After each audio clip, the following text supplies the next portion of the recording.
The man sat on the porch step, boots off, set neat by the door. Like a man done arguing with himself. The coffee in his cup had gone cold 2 hours back. He drank it anyway. 3 days since the storm. 3 days riding every draw, every gully, every fold of that country.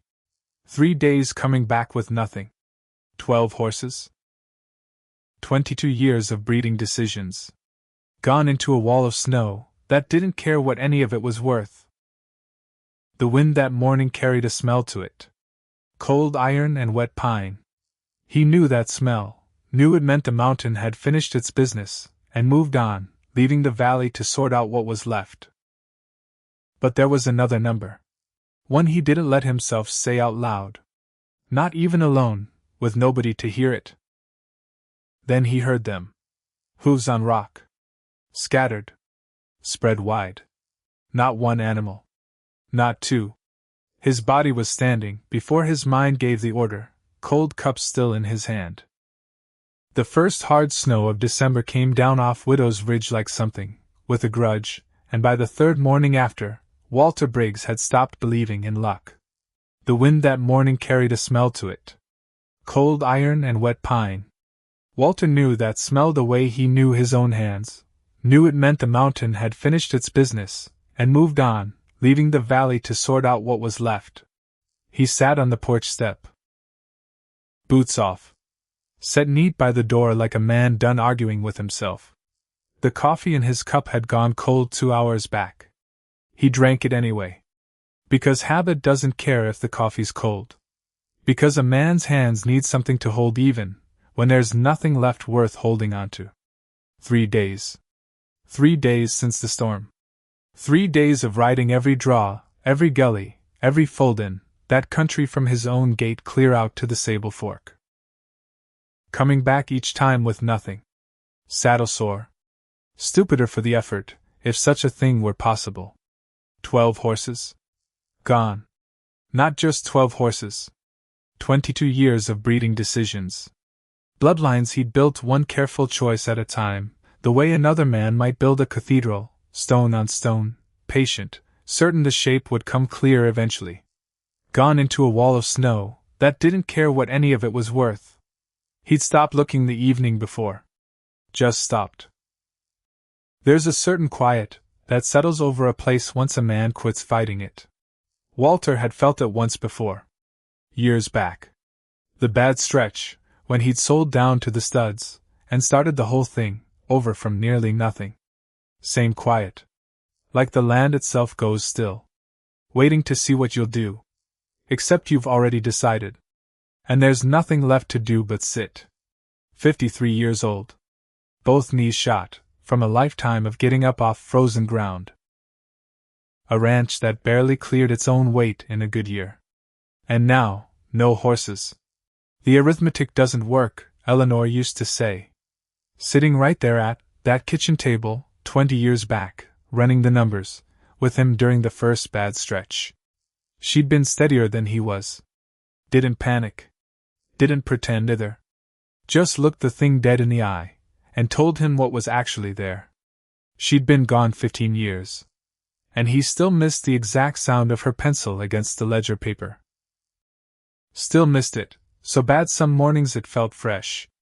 Which didn't seem right. 15 years should have worn that down to something a man could carry easy. It hadn't. He sat there, while the gray light came up in the east. Thought about practical things.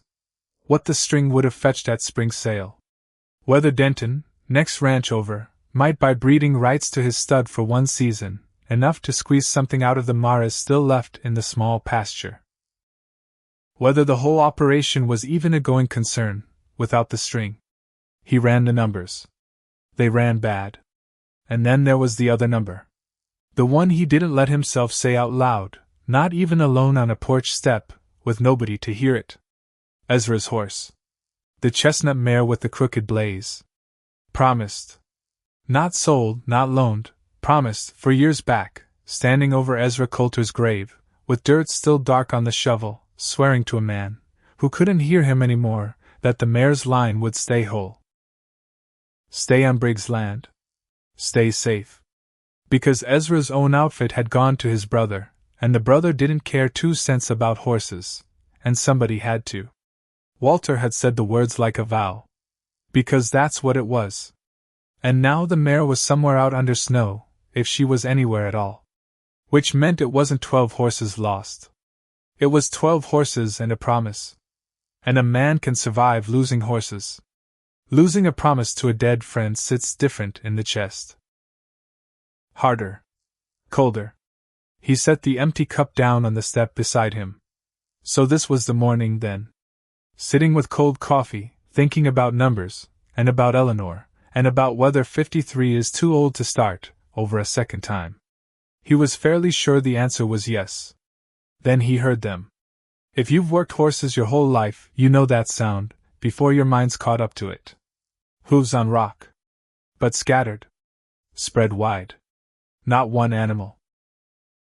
Not two. A whole string, moving together, the specific clatter of a dozen sets of feet finding a dozen different lines down a switchback trail. His body was standing before his mind gave the order.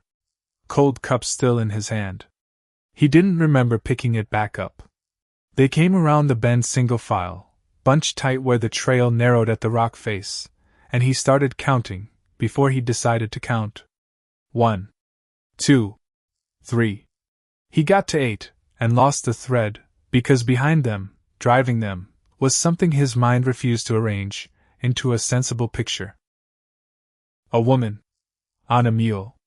An ugly, hard-headed gray mule, the kind that makes perfect sense in mountain country, and a terrible first impression everywhere else. She rode easy. Unhurried. Like she'd been doing this all morning, and expected to keep doing it all afternoon, and neither prospect troubled her. A duster coat gone gray with weather. Hair mostly swallowed by a hat too big for her, sitting low over her ears. One hand loose on the reins. The other resting against her thigh, holding a coiled rope the exact way a person holds a rope who's used one plenty, and expects to use it again before supper. She drove those horses right into his yard. Stopped them there like she'd been to this place 100 times before.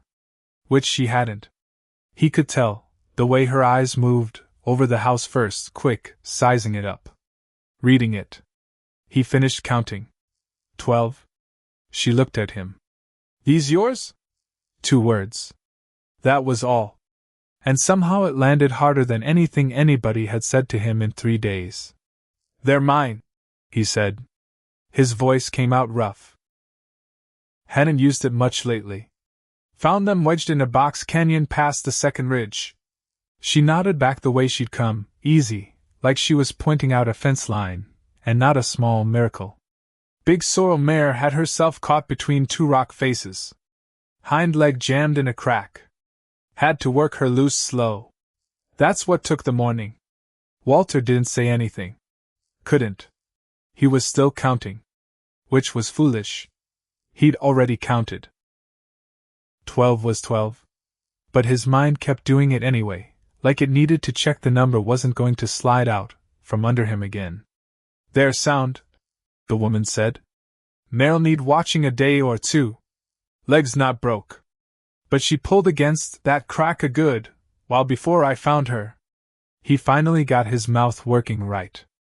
How'd you know they were mine? She tipped her chin toward the south pasture gate. Brand plate nailed to the post. Same mark on every animal in that string. Wasn't hard to figure. Simple as that. Like the whole thing hadn't required a woman to ride out alone into mountain country after a killing storm and pull a dozen horses out of the wreck of it with her own 2 hands and a length of rope. He walked closer. Slow. Careful of the knee. And he started counting a 3rd time, out loud now, under his breath, moving down the line 1, 2, 3, until his eyes hit the chestnut with the crooked blaze. Something came loose in his chest. There. Standing right there. A little scraped up along one flank. Favoring nothing. Alive. He didn't say Ezra's name. Didn't say anything about a promise made over a fresh grave. But something in his face must have shown, because the woman watched him for a second, quiet, like she was reading that too. That one means something particular? She asked. She does, he said, and left it there. Because some things a man doesn't hand over to a stranger on the first morning. Even a stranger, who just handed him back his whole life. Name's Mabel Cross, she said.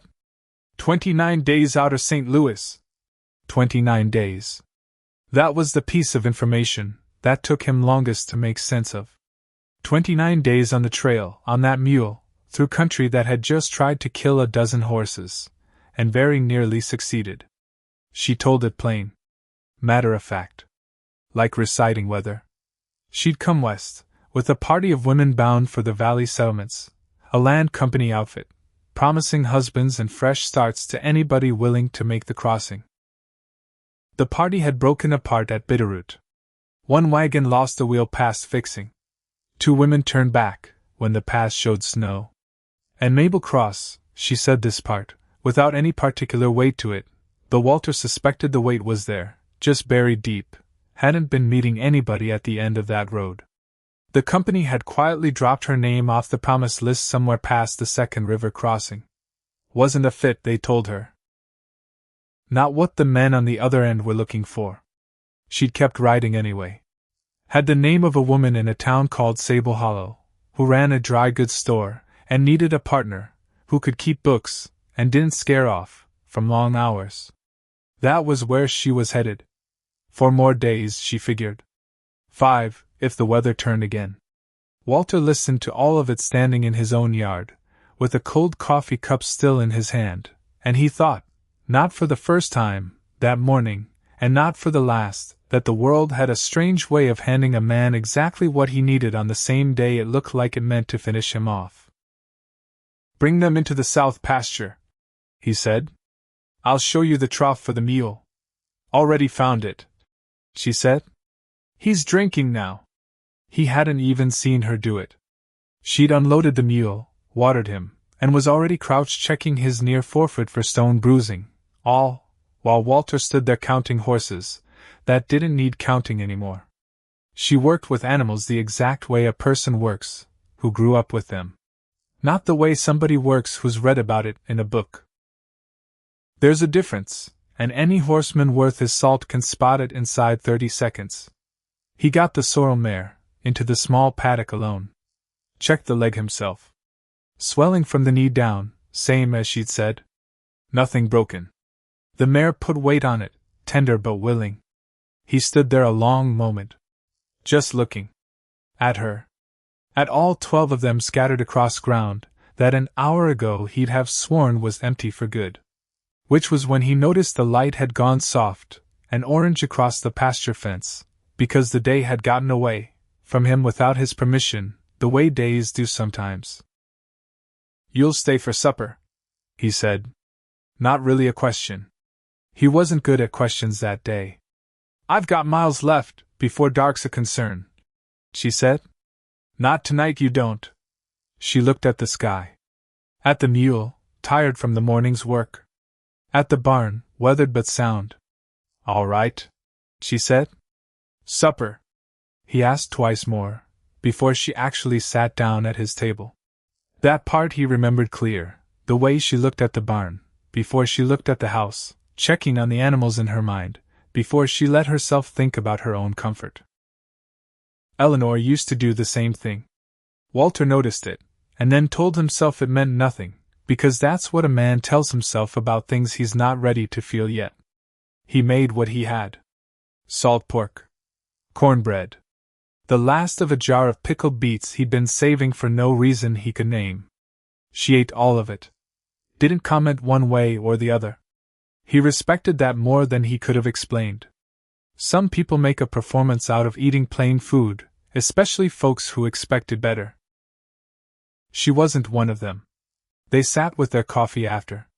And that was when he got his first real look at her, lamplight steady across the table. And here was the truth of it plain. She was a big woman. Broad through the shoulders, solid through the middle, a body built for work, and not for show. And there was not one thing about her that looked like it needed apologizing for. She caught him looking. Didn't flinch from it. Didn't soften either, You've got a question, she said. No, he said. Too fast. You do. Most men do, first meal in. Go on and ask it, or it'll sit between us the whole supper. He set his cup down. How's a woman come 29 days across that country alone? And not just come through it. Come through it, and still have the sense to pull 12 horses out of a box canyon on the far side of it. She considered that. Not offended. Just weighing whether the question deserved a real answer. Same way any of it gets done, she said. 1 mile at a time. You stop thinking about the whole road, it gets shorter. That's not really an answer. It's the only one I've got that's true. He almost smiled. First time in 3 days something had come close to it. They talked mostly about the horses that evening. The condition of the upper pasture. Whether he'd had a scatter like this before and how long the string had stayed lost. He told her about the breeding program, the bloodlines he was working toward, the mare he'd paid too much for 4 years back, because he knew what she'd throw, and he'd been right about it. Mabel listened the way people listen, when they actually want to know something. Not the polite kind of listening. The real kind. You've got a good eye, she said once he'd finished. Most men your age, running a place this size alone, they'd have let the breeding slide. Bred for whatever sold quickest. You didn't. Couldn't afford to, he said. Not the way you mean it. Land's not worth much, without something worth building on it. That's not what I asked? He looked at her. I asked why, she said. Not whether you could afford it. He didn't have a fast answer for that. Which surprised him. 53 years old, and a stranger had found a question in his own life he hadn't gotten around to answering for himself. Because it mattered, he said finally. Even when nothing else did for a stretch. This mattered. She nodded like that settled something for her. Didn't push further. Just drank her coffee, and looked out toward the dark pasture, where the horses moved, restless shapes against a restless field. She slept in the spare room. Was up before him the next morning, which he hadn't expected, and which needled at something old, and half forgotten in his chest, because Eleanor used to be up first too, out to the barn, before the coffee'd even started boiling. When he came into the kitchen, Mabel had already been out. Checked the mare's leg. Come back to report the swelling was down, the horse putting weight on it clean. Then she asked if she could use some flour and salt.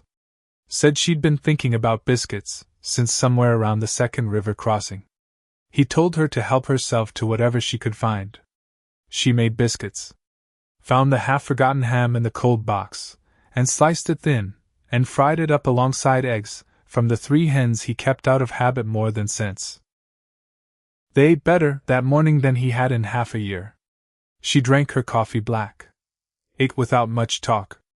Looked out the window at the horses, while she chewed, studying them the way another person might study a room full of strangers, working out who is who. Dark chestnut gelding, she said. He's off. Walter looked out. The horses were moving around the hay he'd pitched, that morning, nothing obviously wrong, that he could see. Which one? Flaxen mane. Watch his left shoulder. He watched. She was right. A slight hitch, barely there, the kind of thing you'd miss entirely, if you weren't already looking for it. Probably hit something in the storm, he said. Running blind in the dark. Probably. He'll work it out on his own. She said it the way a person says something they already know for certain, no drama in it, and went back to her coffee. Walter sat there a moment, turning something over. You've got an eye for this, he said. More than a woman, who just happened to know horses growing up. She glanced at him. Something guarded passed behind her face, quick, gone before he could name it. Grew up around them, she said. That's all it is. But that wasn't all it was. He could tell. And he let it sit, because pushing on a stranger's guarded look on the second morning of knowing her seemed like poor manners, whatever his curiosity wanted. It was later that same morning, out at the south pasture fence, that the thing happened, which Walter would think back on more than once in the weeks that followed. Mabel had walked the fence line, with him, checking posts, and they'd stopped at the gate, where the brand plate hung, his mark, a Barbie worked, into iron, nailed up plain for anybody riding past to see whose stock this was. She stood looking at it a long moment. Longer than the plate warranted. "Where'd this mark come from?" she said. Quiet. Careful, almost like she was stepping onto ice she wasn't sure would hold. "Learned it off a man years back," Walter said. "Fella who taught me most of what I know about breeding. Gideon Marsh. Old-timer, ran a place 2 valleys over before my time out here properly started. Never had children of his own. Took a liking to teaching what he knew instead." Mabel went very still. "Gideon Marsh," she said. "You know the name?" "I might," she said. And that was all she gave him. Because right then something shuttered closed behind her eyes, fast, deliberate, and Walter understood, the way a man understands weather coming, before the first cloud shows, that whatever connection sat behind that name, she wasn't ready to hand it over yet. "Might," he repeated. Not pushing. Just holding the word up to the light. "Long story," she said. "For another day." "All right," he said. Which was, he'd think later, the first real lie either of them told the other. Not a big one. Not a cruel one. Just the ordinary kind two people tell, when they're not sure yet whether a stranger deserves the whole truth on the second day of knowing them. She left the next morning as planned. Loaded the mule. Said her goodbyes plain, no fuss to it, the same practical manner she'd greeted him with the day before.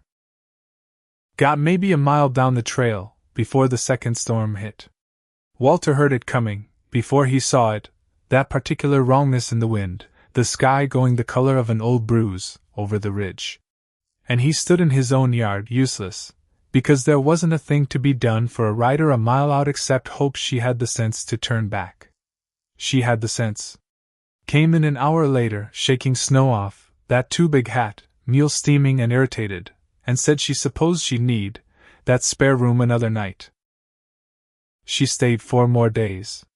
In those 4 days Walter Briggs learned several things about Mabel Cross, that he filed away, without quite meaning to, the way a man files away things he suspects he'll want later. She didn't sleep late, and she didn't leave work undone. She had a system for everything. The kitchen reorganized itself under her hands, without him noticing it happening. Jars moved to where the light fell right, the wood stacked by size instead of just piled. On the second morning she found a crack in the mortar around the stovepipe, pointed it out, asked if he had the mix to fix it. He did. She watched him do it. Asked one question about what he was using and why. He could tell she was filing the answer away same as he'd been filing her. The third day she rehung the kitchen door, which had been dragging on the sill 2 winters running. Didn't mention it before or after. He came in for the noon meal, and the door swung clean, and that was the whole conversation about it. She wasn't soft. That was maybe the clearest way to put it. Not hard either. She laughed when a thing was funny, a real laugh, surprising, coming up out of her like it caught her off guard too. She could sit quiet in a room, without making the quiet feel like something had gone wrong. But soft. No. She'd done hard things. Expected to keep doing hard things. Didn't waste breath minding it. The 4th evening, weather finally broken, they sat by the stove, and Walter told her more about the ranch than he told a living soul in years. The original claim. What it looked like when he first ran cattle instead of horses. The bad stretch, the selling down to studs, starting over from bones. She listened to all of it. Didn't offer him anything reassuring. Which was, he understood without being told, the right call, because there's nothing reassuring to say about a man who sold down to nothing and had to build it back with his hands a second time. It's just a thing that happened. But you built it back, she said. Not a question. A fact stated plain. Took a while, he said. Most things do. Then she asked about Eleanor. He didn't know, afterward, why he told her. He didn't talk about Eleanor easy, not with anybody, not even Denton, who'd known her 20 years, and never once heard the whole of it. But something about the way Mabel asked, direct, unhurried, no appetite for gossip in it, just a plain wanting to understand the shape of the man across from her, loosened something in his chest that didn't usually loosen. So he told her. The early years working the place together. The way Eleanor read a ledger like it was telling her a story nobody else could hear. The cancer, slow and then sudden, the way those things go.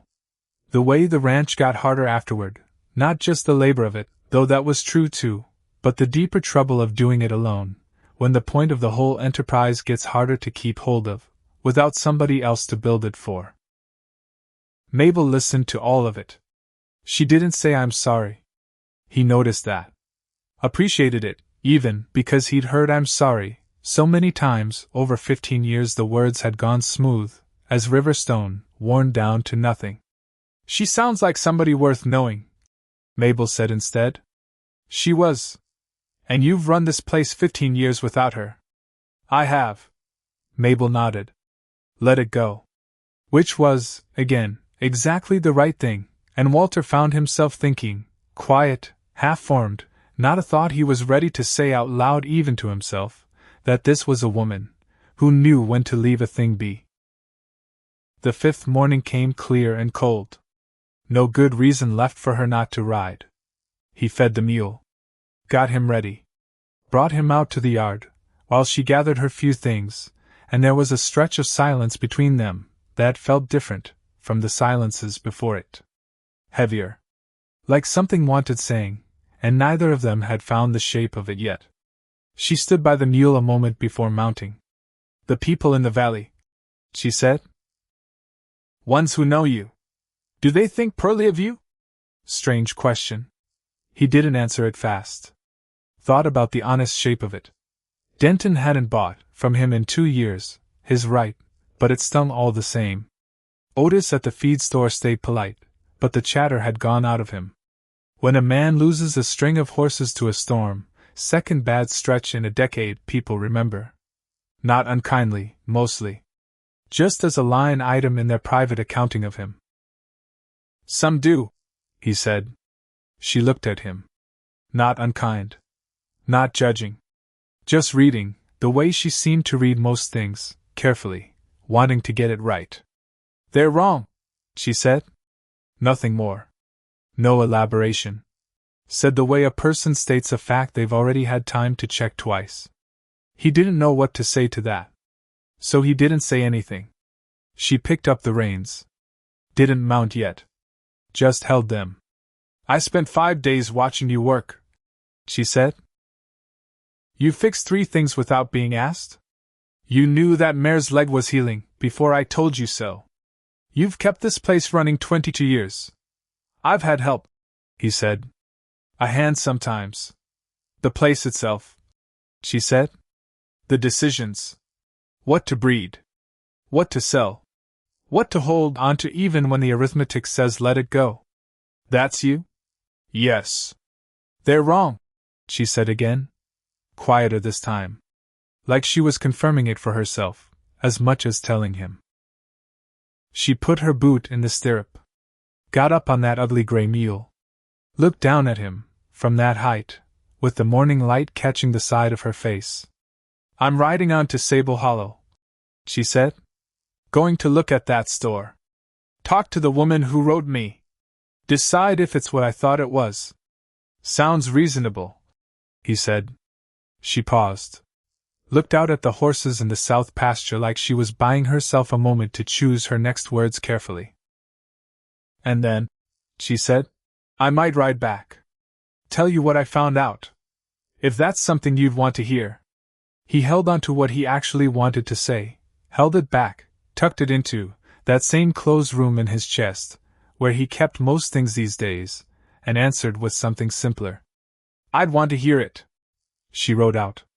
He didn't let himself think on it too hard. Which sounds like a lie, and maybe it was one, but it was the kind of lie a man tells himself out of necessity. He'd gotten good, over the years, and not wanting things he probably couldn't have. It's a skill a person develops the way any other skill gets developed, through repetition, through practice, through enough disappointment to make the habit stick. You put the thought in a back room. Close the door on it. Go back to work, because the work is always there, patient, waiting, indifferent to whatever a man's heart is doing behind a closed door. He worked the lower fence line for 2 days. Section had needed attention, since October, and he'd been finding other things to occupy himself instead, which was a habit he had, avoiding the thing he was actually thinking about by keeping his hands busy with something else entirely. Out there in the cold, with the wire stretcher, fingers going numb, it was harder to think. That was the point of it. He turned the sorrel mare out, into the small paddock. Watched her move. Sound. No hitch left in her stride. Watched the chestnut gelding too, the one, with the crooked blaze, Ezra's mare, and felt that same loosening in his chest every time his eyes found her standing whole and unhurt in the pasture grass. A promise kept. Almost by accident. By a stranger on a mule, who hadn't known the weight of what she was carrying down off that mountain. He cleaned the spare room. Washed the bedding, not for any particular reason, just because it needed doing. Aired the blankets on the line.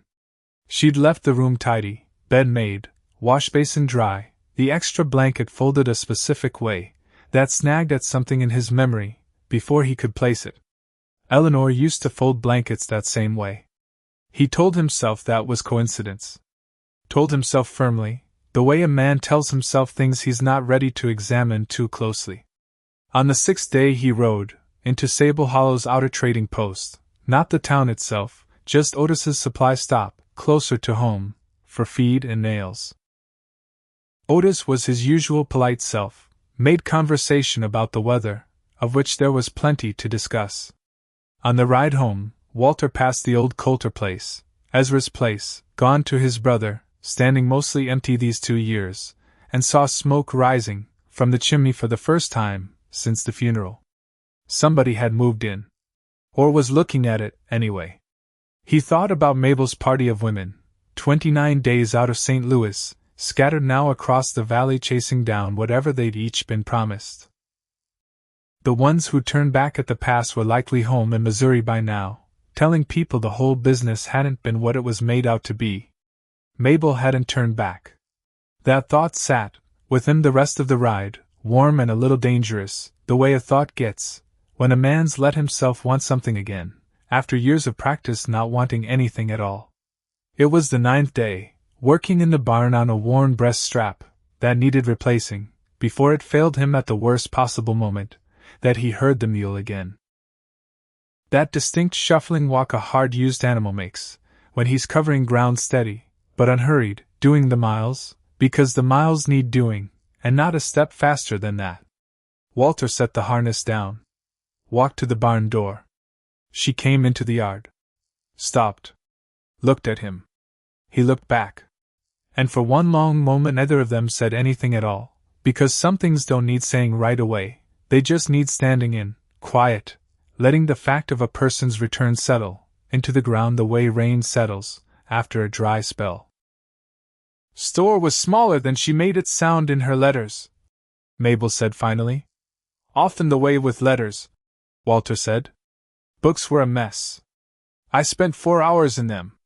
Could see exactly what was wrong. But the woman doesn't want somebody telling her that outright. Wants the work done quiet, without the diagnosis attached to it. People are like that, sometimes. I know. She got down off the mule. Dusty from the road. Tired around the eyes. But looking at him, with that same unflinching regard she'd had from the first morning. I told her anyway, Mabel said. She didn't care for it. But she'll think on it. People usually do, eventually. What did you decide? Walter asked. About the store. She shook her head small. It's not what I thought it was. She wants a woman to do her numbers, and keep quiet about what the numbers say. That's not partnership. That's just a different kind of rooming house. She paused. Looked at him a beat longer than the pause needed. "I've been quiet long enough," she said. He took the mule's reins when she offered them. "I did a lot of thinking on the way back," she said. He waited. "You need somebody," she said. "Not unkind. Just straight. Not a wife necessarily. Or maybe. I don't know yet, that's a separate conversation, and I'm not one to rush a thing that matters. But this place is too much for one man to run clean. You know that. You've been making it work." "Barely. I've been making it work," he repeated. "I know. That's not a criticism. It's an observation."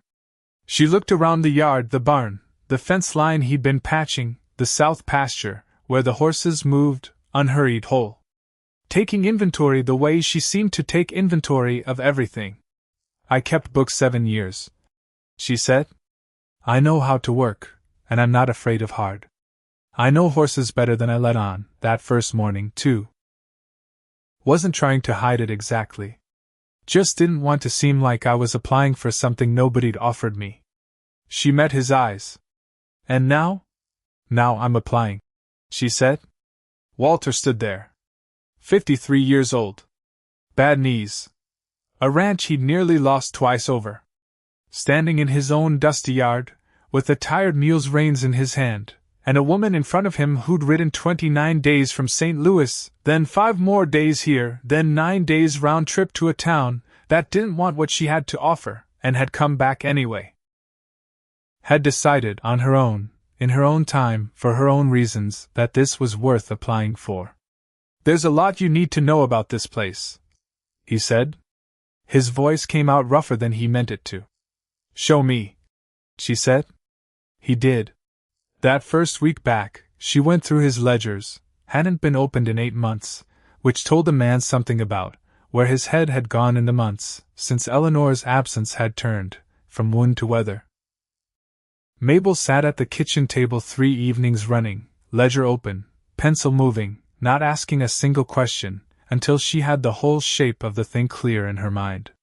When she had a question, she'd mark the page and hold it for later rather than break her own concentration chasing an answer too soon. It was on the 4th evening, not yet finished with the accounting, still working through what the numbers actually said, that the rider came. Walter heard him before he saw him. A single horse, moving fast, the kind of pace nobody uses for a social call. He stepped out onto the porch. Mabel came to the doorway behind him, pencil still in hand, watching the trail same as he was. The rider pulled up hard in the yard. Young fellow, one of Otis's boys, from the trading post, breathing as hard as his mount. "Let her come in on the afternoon stage, Mr. Briggs," the boy said, digging it out of his coat. "Otis figured you'd want it quick. Said it looked important. Postmarks from the city." Walter took it. Turned it over in his hands. His own name written across the front in handwriting he hadn't seen in 8 years. Handwriting that used to scrawl arithmetic problems across a slate at that same kitchen table, years and years back, a boy too impatient to form his letters careful. Jasper. The name arrived in his chest, before his eyes had even finished reading it off the envelope, landing there with a weight that had nothing to do with paper and ink, and everything to do with 8 years of silence, 8 years of a door that had never once, not on a single night in all that time, fully closed. Behind him, Mabel had gone still in the doorway, watching his face. Reading it, same as she seemed to read everything, careful and unhurried, and missing nothing. "Bad news?" she asked quietly. Walter didn't answer right away. He was looking at his own name in his son's hand. And somewhere behind his ribs, something that had been shut tight and locked for 8 years shifted, just slightly, just enough to let in a thin, an unwelcome draft of something he wasn't ready to call hope, because hope, where Jasper was concerned, had cost him too much, before to spend carelessly now. "I don't know yet," he said finally. He broke the seal. And the evening light went on falling gold, and ordinary across the yard, across the mare, with the crooked blaze grazing easy in the south pasture, across a ranch that had lost everything, and found it again inside a single week, while Walter Briggs stood on his own porch step, boots still off, from 3 days back, and read the words his son had sent him, after 8 years of nothing at all.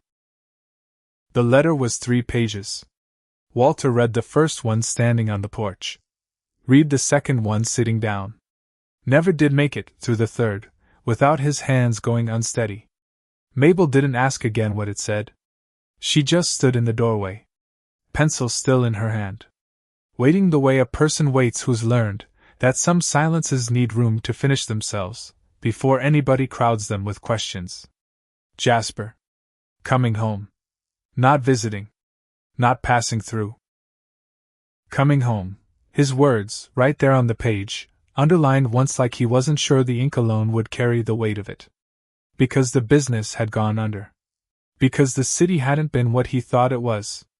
Because 8 years is a long time to be wrong about a thing, and still keep believing it'll turn right eventually. Walter folded the letter along its own creases. Careful. Like it might tear, if he wasn't gentle with it. My son, he said. Just that. 2 words, and somehow they carried 8 years inside them. I gathered, Mabel said. He's coming home. I gathered that too. He looked up at her. She hadn't moved from the doorway. Hadn't crowded him, with questions or sympathy, or any of the soft noises people make, when they don't know what else to offer. Just stood there. Solid. Present. The evening light catching the side of her face the same way it had caught Jasper's handwriting on the envelope, gold and ordinary, and entirely indifferent to how much it was about to change. You don't have to say anything else tonight, she said. I know. But you're going to sit out here till the cold runs you in regardless. So I'll bring you a blanket instead of an argument. She did. Brought it out, without asking twice, same as she did most things, and set it across his shoulders, and went back inside to the ledger she hadn't finished. And Walter sat there alone, while with his son's letter in his coat pocket, and the mare, with the crooked blaze grazing easy in the last of the light, and he let himself feel exactly one thing, before he shut the door on it for the night. Scared. Not of Jasper coming home. Of what Jasper coming home might cost him to survive. The days that followed moved strange. Fast in some hours. Slow as tar in others. Because that's what waiting does to time, it stretches it thin in places, and folds it up tight in others, until a man can't rightly say if a week passed, or an afternoon. Mabel kept at the ledgers. Third night in, she pushed the paper across the table, and tapped it twice, with her pencil. 3 things, she said. Fix these 3 before spring, this place turns a real profit. Not maybe. Not if the weather holds. Actually. Walter looked at the numbers. Feed costs running high, because he'd been buying local instead of contracting direct, from the Valley grain operation, cheaper by enough to matter across a year. Breeding fees running low, near enough to embarrassing once you set them beside what Denton charged for comparable stock. And 2 maras he'd been fixing to sell in spring, that were worth considerably more carrying foal than sold open. You found all this in 3 evenings, he said. I've kept books a long time. I've run this ranch 22 years. Didn't see half of it. She looked at him steady. Because you've been fighting to survive it. Not running it. Those are different jobs. Take different eyes. He sat with that a moment. Turned it over. Where'd you learn to read a place like that? He said. Not just the numbers. The whole shape of it. And there it was again. That same shuttered look, from the fence line, quick and gone, the one that came whenever a question got too close to wherever she kept the parts of herself she wasn't ready to hand over. Kept books 7 years for a shipping company, she said. Man learns fast what a set of numbers is hiding, you do it long enough. That's not what I asked? I know it isn't. She didn't offer more. He didn't push. Because he'd learned that much about her already. Pushing on a closed door, with Mabel Cross only made the door heavier. Better to let her open it herself, in her own time, the way she seemed to do most things. Jasper arrived on a Tuesday. Walter heard the wagon, before he saw it, hired transport out, from the depot, not his son's own rig, which told Walter something plain, and unhappy about how the business in the city had actually ended. A man doesn't hire a stranger's wagon to bring him home, if he's still got one of his own. He walked out to the yard. Stood there. 53 years old, and his heart going like a green boy's, because 8 years is a long time, and he genuinely did not know, standing in his own dirt, with the cold biting at his bad knee, what his son's face was going to look like, when it came around that wagon's seat. It looked older. That was the first thing. Older than 31 years ought to look, with lines starting in at the corners of the eyes that hadn't been there the last time Walter had seen this particular face across a supper table, 8 years back, both of them saying things neither one had ever properly taken back. "Pa," Jasper said, climbing down. Stiff. "Jasper." That was all either of them managed for a solid 10 seconds. Which is a long time to stand 10 feet apart, from your own blood, and not know what comes next. "You got my letter," Jasper said finally. "I got it. Then you know why I'm here." "I know part of it." Jasper's eyes moved past him. Toward the house. Toward the woman who just stepped out, onto the porch, drawn by the sound of the wagon, standing there solid, and quiet in the doorway the same, as she'd stood the evening the letter arrived. "Who's that?" Jasper said. Not rude exactly. But not warm either. The flat tone of a man who's already decided a stranger doesn't belong somewhere, before he's bothered learning her name. "That's Mabel Cross," Walter said. "She's been helping run the place." "Helping." "That's what I said." Jasper looked at her a beat longer than manners required. Looked back at his father.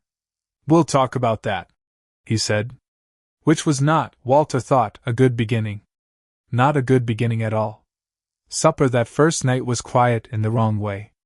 Not the comfortable quiet Walter had come to know, with Mabel across the table.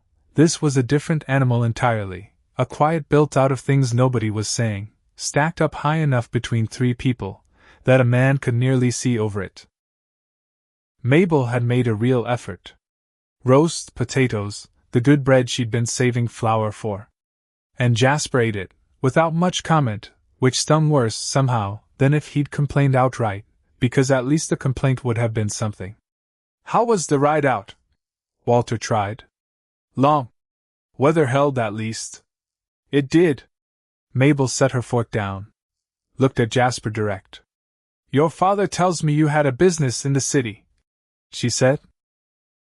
Jasper's jaw worked once before he answered. "Had. Past tense's doing a lot of the explaining there." "What kind of business?" "Freight brokering. Contracts between shippers and the rail lines." He said it fast, flat, like reciting something he'd rehearsed, and was already tired of reciting. "Went well enough for a few years. Then it didn't." "What happened?" Walter asked. Careful. Gentle, even for him. Jasper looked at his plate. "Overextended. Took on debt to grow faster than the business could actually carry." Everybody said it was the smart play. Turns out everybody was wrong, and I'm the one holding what's left of it. "How much?" Walter said. And there it was. The question sitting square in the middle of the table, ugly and unavoidable, the exact thing Jasper had been circling, since he'd climbed down off that hired wagon. "Enough," Jasper said. "Enough that I came here instead of somewhere else." Silence. The kind that has weight to it. Mass. A silence a man could nearly lean against. "I need you to think about selling some acreage," Jasper said finally. Words coming fast now, like he'd been holding them behind his teeth the whole ride out, and the dam had finally given. "Not the whole place. Just the north section, the one that's mostly scrub anyway. It'd cover what I owe. Get the collectors off my back. Give me room to start something smaller. Something honest this time." Walter didn't answer right away. Because the north section wasn't scrub, not entirely. It was where he'd been planning to expand the breeding pasture, once the bloodlines were established enough to carry more stock. Because selling it would mean cutting the operation down at exactly the moment it was finally starting to stand back up. Because his own son had been home 8 minutes, and was already asking him to cut off a piece of the thing he'd spent 22 years building. "Let me think on it," Walter said. "There's not a lot of time to think on it, Pa. There's time enough to eat supper, before we bury the whole conversation in a hurry." Jasper's mouth tightened. He looked at Mabel. "You've got opinions on this too, I'd guess," he said. Not quite a sneer. Close enough to one. "I do," Mabel said. "Even." Unbothered. "Care to share them? The north section's not scrub. It's the best grazing on the property once it's cleared proper. Selling it now, at a rush price, to cover a debt that came from a bad bet in a business that's already failed, that's throwing good land after bad money. You'd be selling your father's future to patch your own past." The table went very still. Jasper set his fork down, with more force than the plate required. "I don't recall asking the hired help," he said. The words landed hard. Landed exactly where he'd aimed them, too, which was the worst part. Walter watched something flicker across Mabel's face, quick, controlled, the effort of a person absorbing a blow, and refusing to let it show on the outside. "Jasper," Walter said. Sharp. "I'm just saying. She's not hired help." Walter's voice came out harder than he'd used, with his son in 8 years, maybe longer. "She's kept this place from going under twice already in the weeks she's been here. You'll show her the same courtesy you'd show anybody who'd earned it. Which she has. And you haven't. Not yet." Jasper's face went through several things fast. Anger, then something closer to shame, then a kind of stubborn retreat, that Walter recognized, because he'd worn that exact expression himself, plenty of times, plenty of years back. "Fine," Jasper said. Standing. Chair scraping loud against the floorboards. "I'll let you two think on it then. Since apparently everybody's got opinions except the man, whose name's actually on the debt." He left the table. Left the room. Boots heavy on the stairs up to the room that had sat empty and untouched for 8 years, and Walter sat there, with the sound of it fading out overhead, and thought, not for the first time, though maybe for the first time, with this particular sharpness, that some fights don't end. They just go quiet for a while and wait for a fresh reason to start back up. Mabel picked her fork back up. Ate like nothing had happened. Which Walter understood, after a moment, wasn't indifference. It was practice. A woman who'd built the habit of continuing on, through worse than a stranger's rudeness at a supper table. "I'm sorry," Walter said. "Not your apology to make. He's not usually." "Walter." She set the fork down again, gentle this time. "You don't have to manage my feelings about your son. I've had worse said to me by better people. It rolls off easier than you'd think, once you've had the practice." Something in the way she said it, practice, caught at him. Snagged, the way a coat snags on a nail you didn't see coming. "What's that mean?" he said. "Had the practice." She was quiet a long moment. Long enough that he thought she might close the door on this one too, the way she'd closed it on the fence line, the way she'd closed it on Gideon Marsh's name. But she didn't. "I was engaged once," she said. "Back in Illinois. Before the farm went under, before St. Louis, before any of it. Man named Everett. Good enough fellow, on the surface of things. We were set to marry in the spring." Walter didn't say anything. Just listened. The way she taught him to listen, without crowding a thing, before it was ready to be said in full. "Farm failed the winter before the wedding," she said. "My father's debts came due all at once, the way debts do, when a man's been quietly avoiding them too long. We lost near everything. And I..." She stopped. Started again, steadier. "I put on weight that winter. Grief does that to some people. Some people it thins out. Me, it never has. Never did, even as a girl. That's not a fault," Walter said. Quiet. "No. It isn't.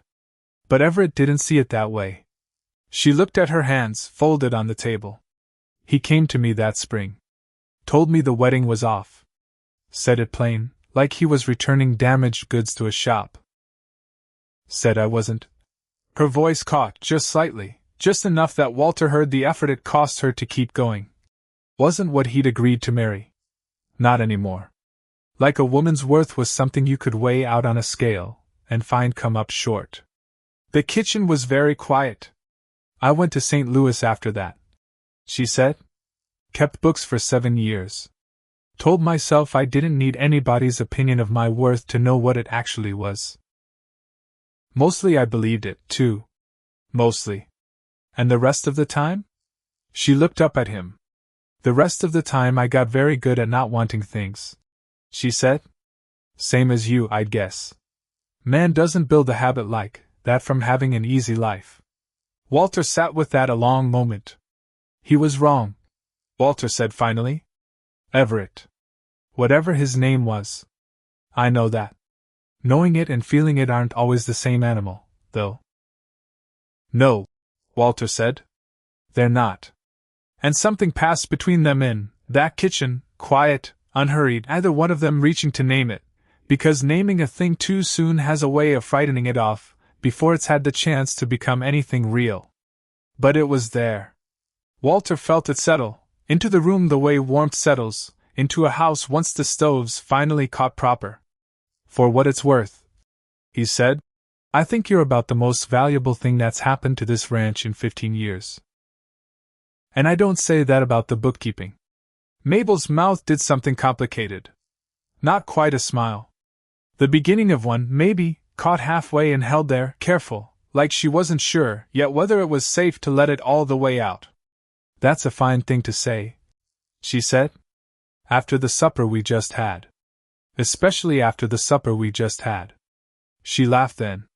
Quiet, but real, the surprised kind, the kind that seemed to catch her off guard even as it came up out of her. And upstairs, faint through the floorboards, they both heard Jasper's boots pacing the length of his old room, back and forth, a man wrestling with something he hadn't found words for yet. The next several days settled into an uneasy shape. Jasper worked the ranch alongside his father during daylight, mending fence, hauling feed, the ordinary labor of the place, because whatever else he wasn't lazy, and Walter gave him that much credit even in the thick of his frustration. But the work happened in near silence. Two men moving through the same chores, the same ground, without finding much of anything to say to each other beyond what the job strictly required. Mabel kept her distance from Jasper during those days. Not out of hurt feelings, though Walter suspected some of, that lingered under the surface regardless of what she claimed. More out of a kind of patient calculation, the same patience she brought to a nervous horse. Give the animal room, let it work out its own suspicions in its own time, don't crowd it into a corner, where it has nothing left to do but bolt or bite. It was Denton who forced the next turn. He rode over on a Thursday, unannounced, which wasn't like him. Cyrus Denton was a man who sent word ahead of himself, as a matter of course, considered it good manners in a country where a surprise visit could as easily mean trouble as hospitality. But he came riding in that Thursday afternoon, with his jaw set tight, and an envelope in his coat pocket that Walter noticed before Denton had even swung down off his horse. Walter, Denton said. No preamble. Cyrus. Bank sent something to my place by mistake. Addressed to you. Postal fella must have mixed the routes. He held the envelope out. Figured you'd want it sooner than later, given what it says on the front of it. Walter took it. Turned it over. His own name, and beneath it, in smaller print, the seal of the territorial bank out of the county seat. The same bank holding the modest note he'd taken years back to see the ranch, through the last bad stretch, mostly paid down by now, or so he'd believed. What's it say? Denton asked. Not shy about it. Neighbors in that country didn't always stand much on ceremony when trouble was in the air. Walter opened it there in the yard. Read it once. Read it again, because the first reading hadn't made proper sense, the words arranging themselves into a shape his mind didn't want to accept. The note wasn't just his old note. There was a second obligation attached to it, a co-signature, dated 8 years back, for a business loan taken out in the name of Jasper Briggs. An amount considerably larger than Walter's own modest debt. And the bank, in the flat, unfeeling language banks use for such things, was calling the whole balance due, within 60 days, on account of the primary borrower, Jasper, having defaulted on payments some months prior, back in the city, before ever writing that letter home. Walter's hands had gone very still. "Walter," Denton said. Gentler now, reading something in his neighbor's face that hadn't been there a moment before. "What is it?" "I need to see my son," Walter said. He found Jasper out at the lower fence line, replacing a post that had rotted through at the base.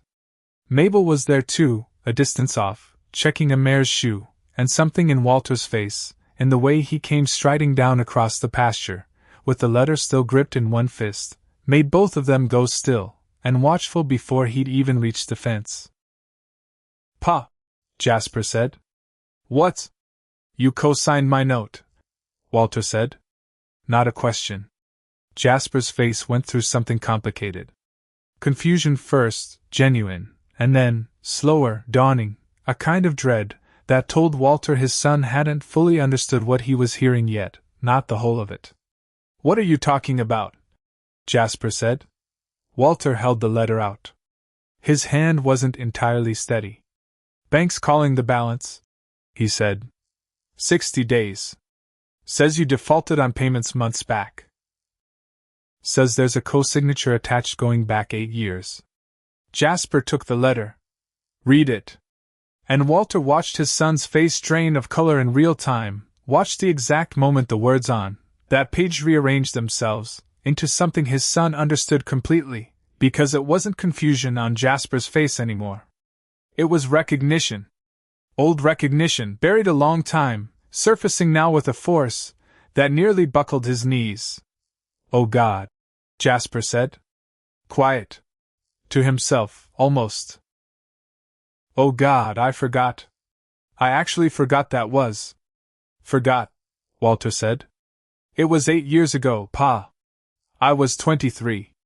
I needed a co-signer to get the loan started. The bank wouldn't extend the credit on my name alone, not with no history behind it, and—" He stopped. Started again, faster now, words tumbling out ahead of themselves. "There was a form. I remember there was a form. Somebody brought it out here for signature, while I was already gone, already in the city, and I never—" "I signed it," Walter said. Flat. Jasper looked at him. "You signed it," Jasper repeated. Slow. Like he was working out an equation that refused to balance. "You signed it. After everything we said to each other? After I walked out of this house, and you didn't so much as write me a letter for 2 years running. You signed a co-note on my behalf, and never once told me you'd done it. You needed it," Walter said. "That's all there was to it." "That's not all there is to it." Jasper's voice cracked up sharp, loud enough that Mabel, still a distance off, turned fully toward them now, watching, still and careful. "You were furious with me, Pa. We hadn't spoken in months. And you drove into town, you must have driven into town, and signed your name to my debt, without a single word to me about it. Why would you do that?" Walter didn't answer right away. Because the true answer sat somewhere he hadn't visited in a long while. A room in his chest, as closed as the one he kept Eleanor's memory in, as closed as the one where he kept whatever he felt watching Mabel Cross move through his kitchen like she'd always belonged there. "Because you were my son," Walter said finally. Rough. "Because I was too proud, and too angry to call you, and say so out loud. But signing that paper, that was the only way I had left to say it, without saying it. You needed the loan, or you needed to come home admitting failure, before you'd even tried, and I wasn't going to let my pride cost you the trying." Jasper stood there. The letter shaking, just slightly, in his hand. "And you never told me," he said. Quieter now. 8 years. You let me believe I'd built that whole thing on my own name alone. Every year it went well, I thought that was mine. All mine. And every year it didn't. I never knew you were standing behind it the whole time, catching what I couldn't hold. Didn't seem like something to boast about, Walter said. A father helping his son. Seemed like just the ordinary shape of the thing. It's not ordinary, Pa. Jasper's voice broke properly now, the anger draining out of it, and leaving something rawer underneath. It's not ordinary at all. I've spent 8 years thinking I disappointed you clean through. Thinking the door was shut. And the whole time you had your name on paper right alongside mine, quiet, not asking for a single word of thanks, just... He stopped. Pressed the heel of his hand hard against one eye. Just carrying it. Same as you carry everything. Walter didn't trust his own voice just then. So he didn't use it. And now it's failed. Jasper said. Not just my business. Both our names on the note. Which means I didn't just lose my own future in that city. I brought the whole thing down on this ranch too. On you. On her. He glanced toward Mabel, still watching from a careful distance, and something in his face shifted, less hostility now, more a kind of dawning, uncomfortable shame. Everything you two have been building back these past weeks. I might have just handed it to the bank on a plate. Nobody spoke for a long moment. The wind moved through the pasture grass. Somewhere off past the barn a horse called out, answered by another, the ordinary music of the place going on regardless of what 3 human beings standing at a fence line had just discovered about each other, and about themselves. 60 days, Walter said finally. 60 days, Jasper repeated. Hollow. Mabel came closer now. Slow. Careful of the ground she was stepping into, the way she was careful of most things that mattered.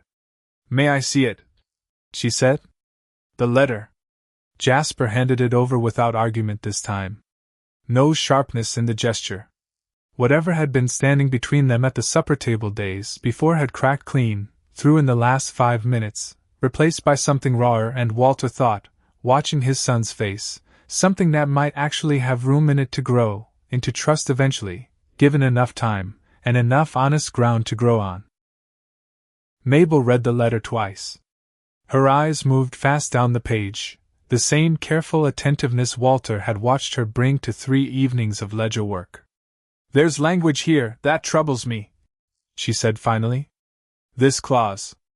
About the acceleration terms. Meaning what? Walter said. Meaning banks don't usually call a note like this, without cause, this suddenly, unless somebody's pushed them to. She looked up. Somebody brought pressure to bear on this loan. Or bought the note itself, maybe, from another party, and is looking to collect quick rather than let it ride its natural course. Who'd do that? Jasper said. I don't know yet, Mabel said.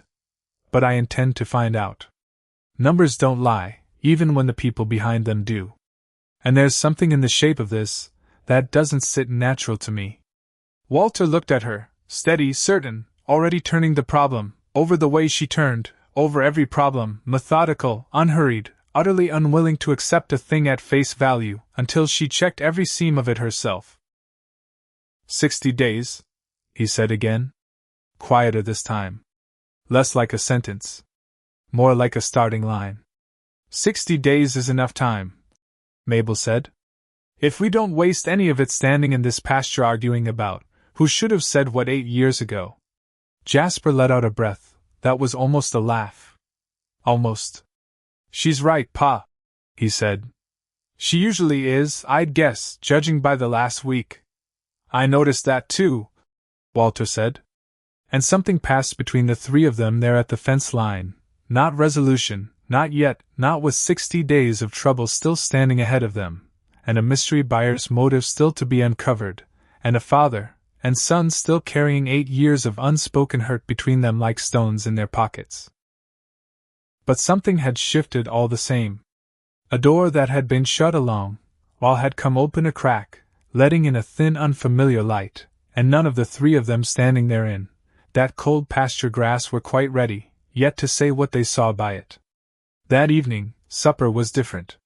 Not easy, nothing about the situation allowed for easy, not with the bank's letter sitting folded on the sideboard, where Walter had set it, unable to look at it directly for more than a few seconds at a stretch. But it was honest in a way the first supper hadn't been. Jasper actually talked, about the city, about the business, about the exhausting arithmetic of watching something you'd built, with your own hands come apart despite every effort to hold it together. I kept telling myself one more contract, Jasper said. One more good quarter, and I'd have it steady again. And then it was one more, and one more, after that, until I looked up, and there wasn't any more left to reach for. That's not so different from horses, Walter said. Quiet. Jasper looked at him. You keep telling yourself one more season, Walter said. One more full crop. One more year the weather holds, and the bloodlines settle right. Man in this business learns to live on next year the same way you were living on next quarter. Difference is I had 22 years of ground under me, when the storm hit. You didn't have but 8. Jasper was quiet a moment. I didn't come home to ask you to bail me out, he said finally. I want that said plain. I came home, because I didn't have anywhere else left standing, and because some part of me, the part one wasn't listening to for a long while, wanted to see if the door was still open. It's open, Walter said. Even after everything I said? 8 years back. The things about Ma, about the way you ran this place, about. It's open, Walter said again. Firmer. Was open the whole time, Jasper. You just weren't standing close enough to see the crack of light under it. Across the table, Mabel had gone quiet, watching the two of them, with something careful and warm in her face, the expression of a person witnessing a thing mend, that she suspects she's played some small part in mending. There's still the matter of who's pushing on that note, she said, once the silence had settled a beat too long. Whoever brought the pressure to bear on this, that's not nothing. Banks don't usually go looking for trouble on their own account. Somebody wants this ranch, or wants it weak enough to buy cheap. I intend to find out who. How? Jasper asked. Same way I found everything else worth finding, Mabel said. Slow. Careful. One number at a time, until the whole shape of it comes clear enough that even the people hiding behind it can't deny what it says. Walter looked at her across the table, steady in the lamplight, sleeves pushed up, already turning the problem over in her mind the way she turned over every problem laid in front of her, unhurried and utterly certain, and he thought, not for the first time, and with considerably more clarity than before, that whatever else the last several weeks had cost him, they had also handed him something he hadn't let himself hope for in 15 years. Somebody standing beside him. Not behind him. Not ahead of him, pulling. Beside him. Mabel worked the ledgers every night that followed. Jasper worked alongside her more often than not, which surprised Walter some. His son had never shown much patience for bookkeeping. As a boy, always wanted to be out, with the horses instead of hunched over figures. But something had shifted in him, since the fence line. Since the letter. Since he'd learned what his father had quietly carried for 8 years, without a word of thanks asked for. You're good at this, Mabel told him, one evening, watching him cross-check a column of feed receipts against the ledger entries. I ran numbers for the freight business, Jasper said. Different numbers. Same suspicion, though. You start not trusting a column until it proves itself twice. That's the right instinct. Learned it too late to save the business. Maybe not too late for this. Mabel didn't answer that directly. Just nodded, and went back to the papers spread in front of her, and Walter, sitting across the table pretending to read a supply catalog he had no real interest in, watched the two of them working side by side, and felt something in his chest ease, that hadn't eased in longer than he could easily measure. It was the 4th night, after the fence line, that Mabel found it. She'd gone quiet for the better part of an hour, moving between 2 stacks of paper, the original banknote Walter had taken years back, and a second document Jasper had brought west, with him, records from the city business, the paperwork trail of the loan, that had gone bad. "Walter," she said. "Careful." "What?" "Look at this." She turned the paper around, pointed with the end of her pencil. "This clause. Right here. Says the bank sold the note, Jasper's note, the city one, to a third party 6 weeks before you ever got that letter about Jasper coming home. Before the acceleration notice arrived at all." "Meaning what?" Jasper said. "Meaning somebody bought your debt on purpose. Cheap, most likely. That's usually how it's done. Banks unload bad paper for pennies once they've given up expecting to collect on it clean. And whoever bought it didn't do it to make a friendly profit off the interest." She tapped the page again. "They did it to get leverage. And then they used that leverage to lean on the territorial bank holding your father's note. Pushed for the acceleration on both notes at once. Because a man who owes on 2 fronts is a man who's easier to press into selling something he wouldn't sell otherwise." Walter felt something cold settle low in his stomach. "Who bought it?" he said. Mabel turned to the last page. "The one with the signature. Silas Vane," she read. The name meant nothing to Walter.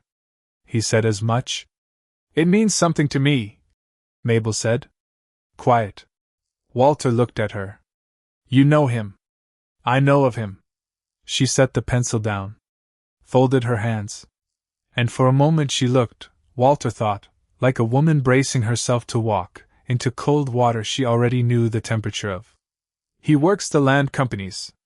Buys up distressed notes across whole counties at a time. Waits for a bad season, a bad debt, a family stretched too thin to fight back proper, and then he moves in, and buys the ground out from under them for a fraction of what it's worth.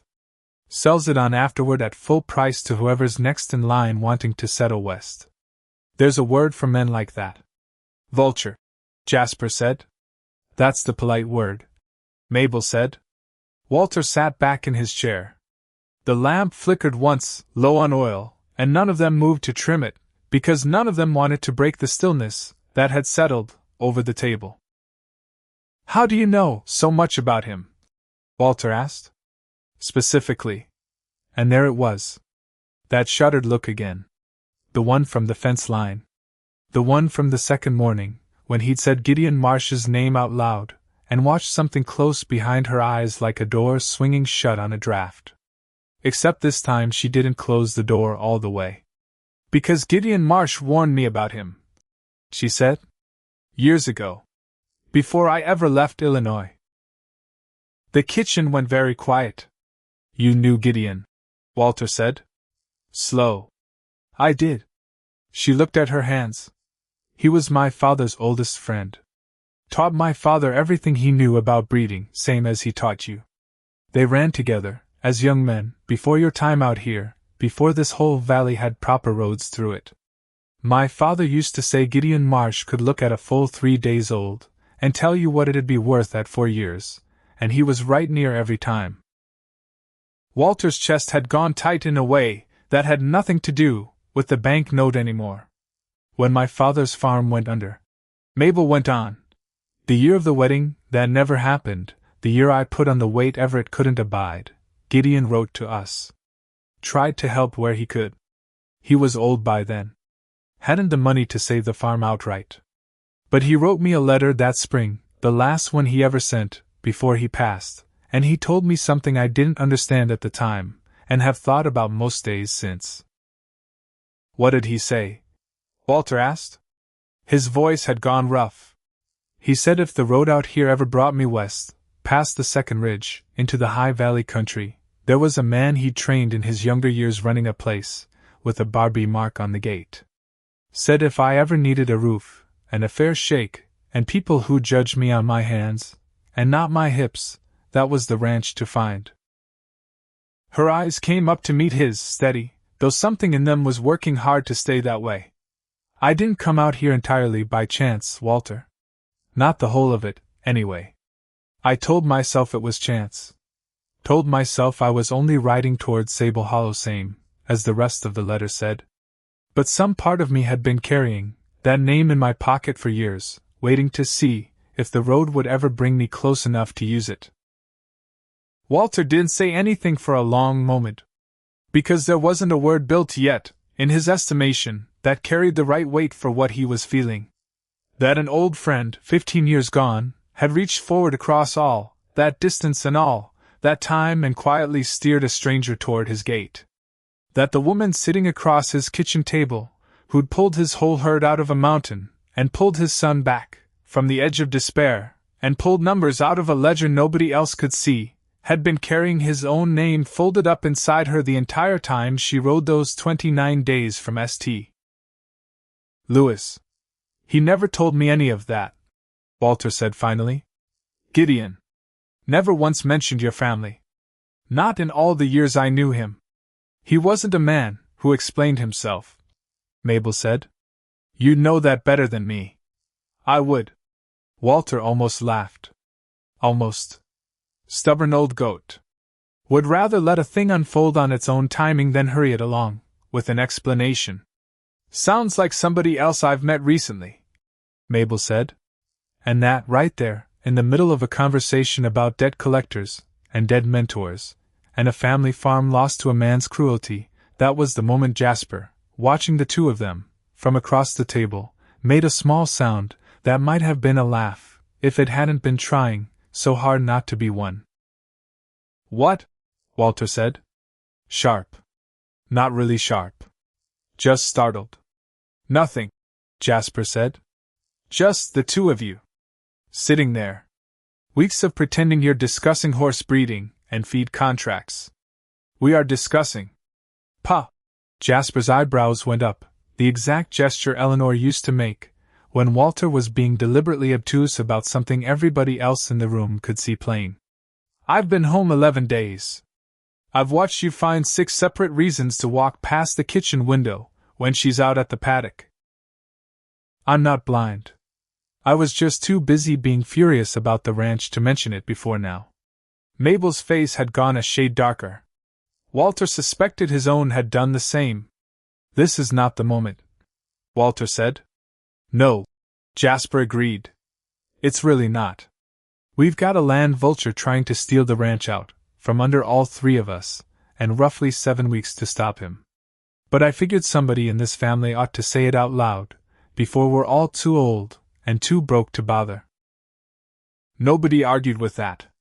Which, Walter thought later, was its own kind of confession. We'll discuss it, Mabel said, once the ranch isn't hanging by a thread. Fair enough, Jasper said. Though for the record, thread snaps sometimes right, when a man's too distracted arguing about timing to notice he's already fallen. That means something particular, Walter asked.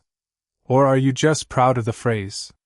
Bit of both, Jasper said, and for the first time, since he'd climbed down off that hired wagon, he grinned, actually grinned, the boy's grin Walter remembered, from a lifetime back, before the anger, before the 8 years, before any of it had gone wrong between them.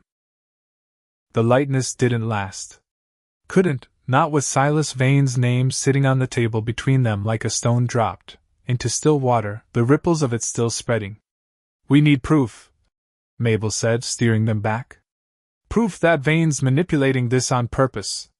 Buying distressed notes, and then pressuring banks into premature acceleration, that's not illegal on its own, not exactly. Men do it all across this territory, and call it business. But if he's done it before, if there's a pattern, if he's broken notice laws, or forged documentation anywhere along the way trying to move faster than the regulations allow, then we've got him. Jasper finished. Then we've got leverage, Mabel corrected. Which in my experience is worth considerably more than being right.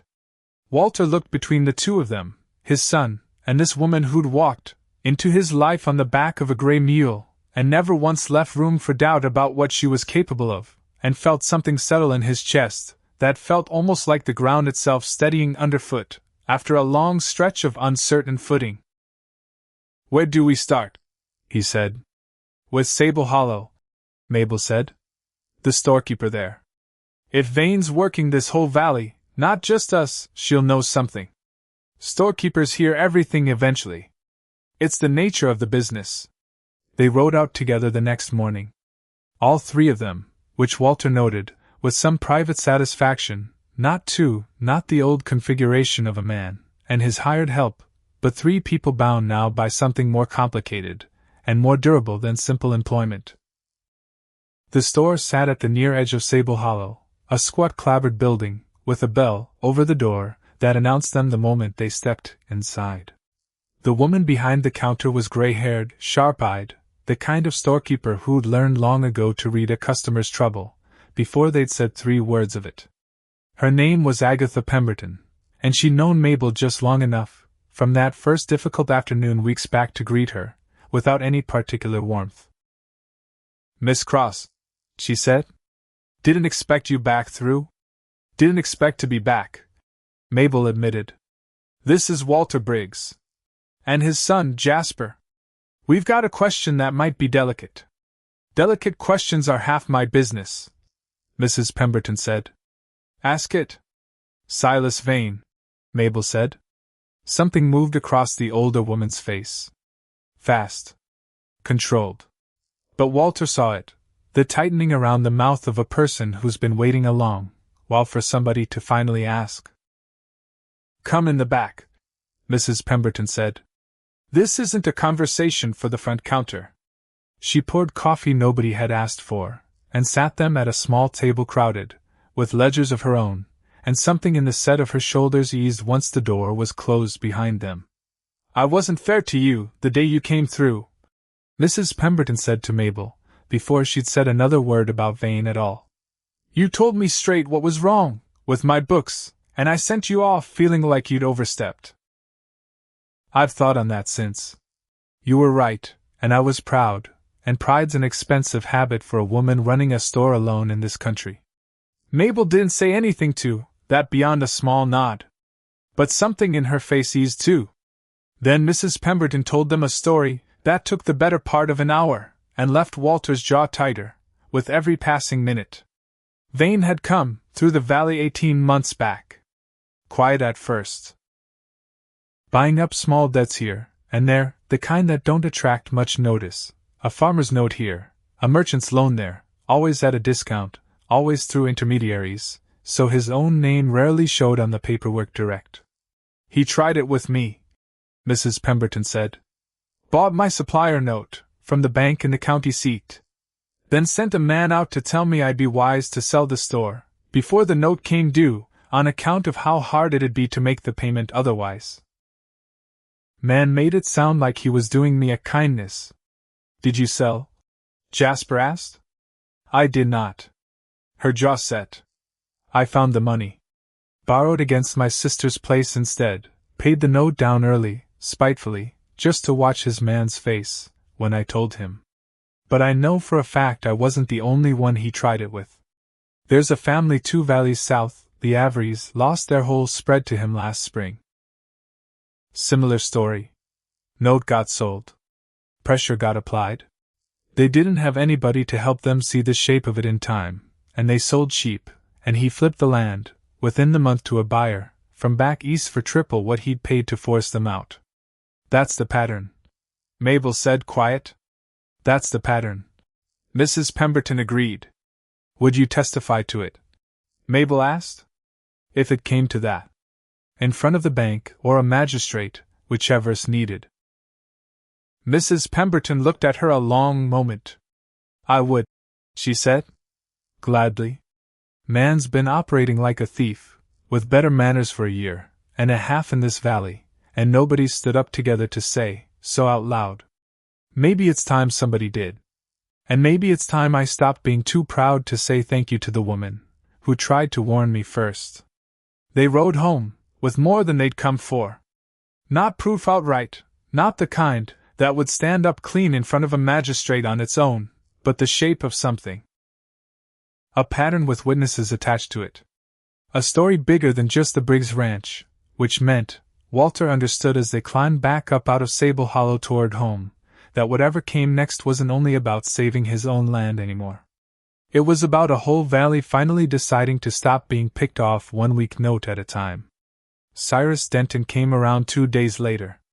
Word had gotten out, the way word does in country like that. Otis at the feed store had heard something, from a rider passing through, and Otis had mentioned it to Denton, and Denton had ridden, over the same afternoon, with a look on his face Walter hadn't seen from him in years. "Heard about the note," Denton said, swinging down in the yard. "No preamble, same as before. News travels. Bad news travels fastest of all. Always has." Denton looked past Walter, toward the house, where Mabel had come out, onto the porch at the sound of the horse. He tipped his hat to her, proper, respectful, a different gesture than Walter remembered, from Denton toward strangers a month back. "Ma'am. Mr. Denton? Heard you've been asking around about Silas Vane," Denton said, turning back to Walter. "We have. I know the name," Denton said. Grim. "He tried something similar, with my cousin's place, up near the territorial line, 2 years back. Didn't succeed, my cousin stubborn, as a mule, with a grudge, but I watched the whole ugly business unfold close enough to recognize the shape of it now that you've named it out loud." He paused. "If there's a fight coming, Walter, you'll want more than 3 people standing behind you, when it lands." "What are you saying?" Walter asked. "I'm saying I've got neighbors of my own who'd stand up, if I asked them to. And I intend to ask." Denton's jaw was set hard. Man like Vane counts on folks being too scared, or too proud to band together. Maybe it's past time somebody proved him wrong about that. Which was, Walter thought, watching Denton ride off, that afternoon, watching Mabel's face, as she watched him go, the first honest turning of the tide. Not the whole fight won yet. Not by a long stretch. But the first sign that this wasn't going to be one worn-down rancher standing alone against a man, with more money, and fewer scruples than the whole valley combined. It was going to be a valley standing together.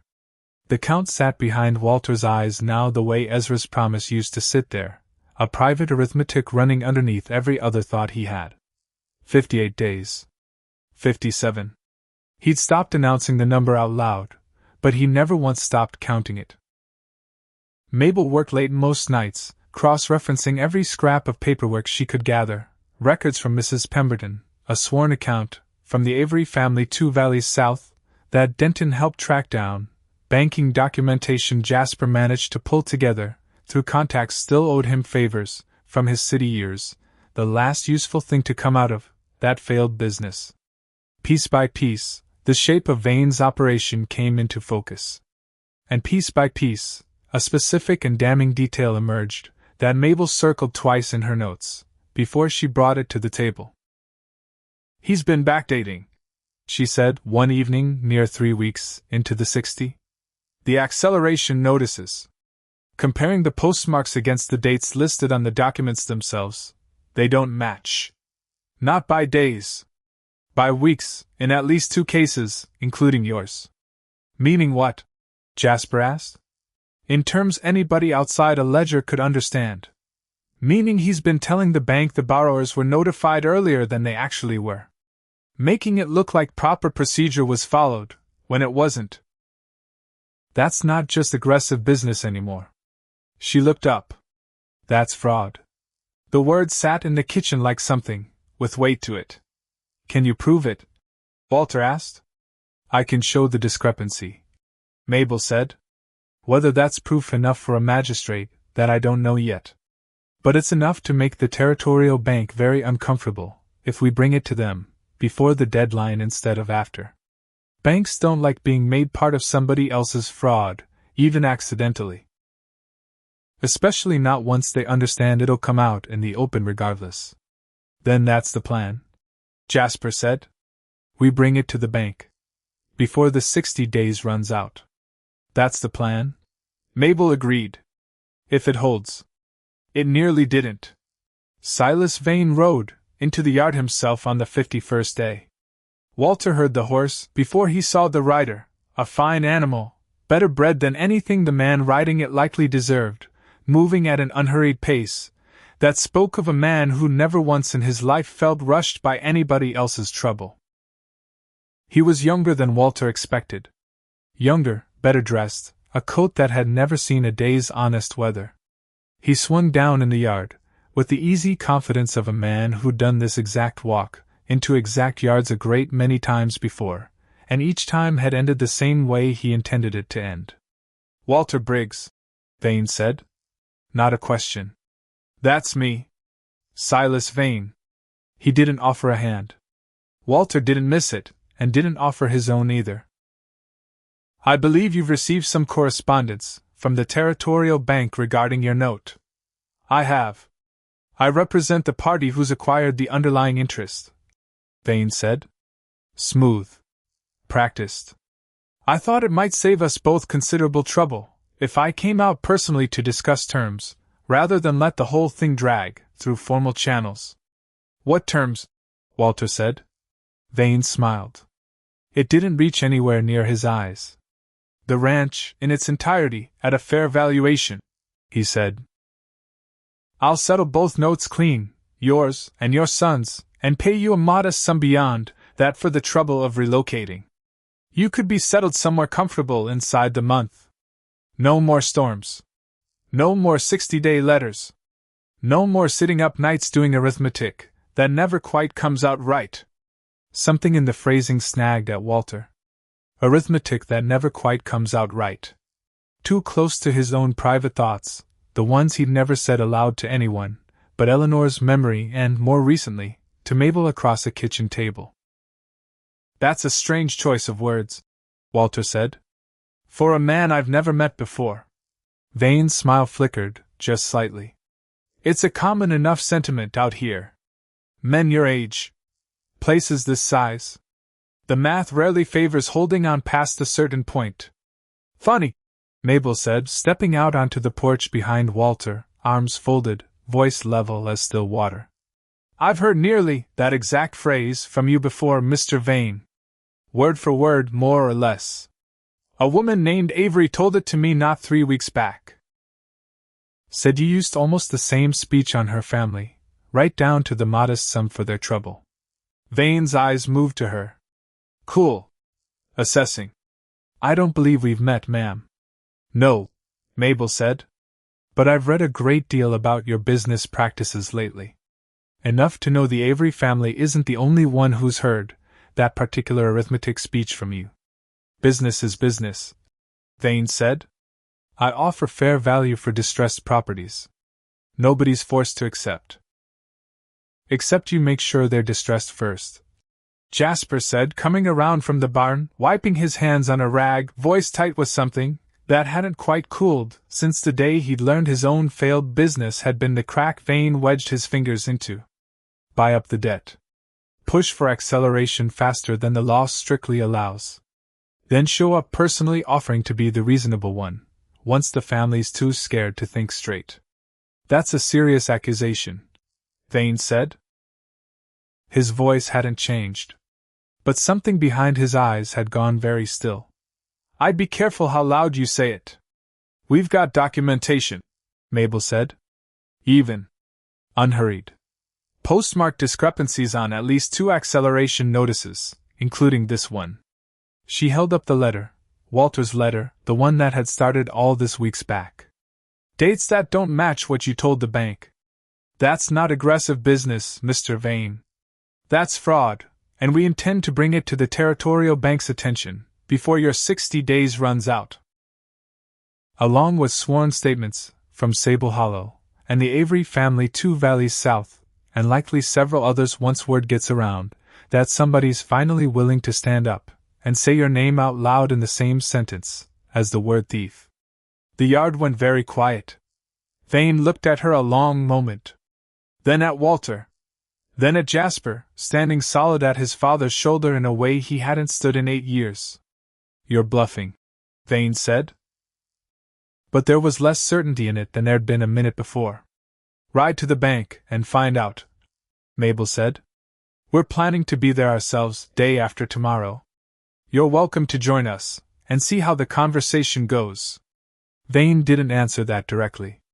He looked around the yard one more time, the barn, the pasture, the horses grazing easy in the afternoon light, the mare with the crooked blaze standing closest to the fence, watching the strange rider, with mild equine suspicion, and something in his face shifted, fast, calculating, a man rapidly revising a plan that had just stopped being simple. "You'll regret not taking the offer," he said.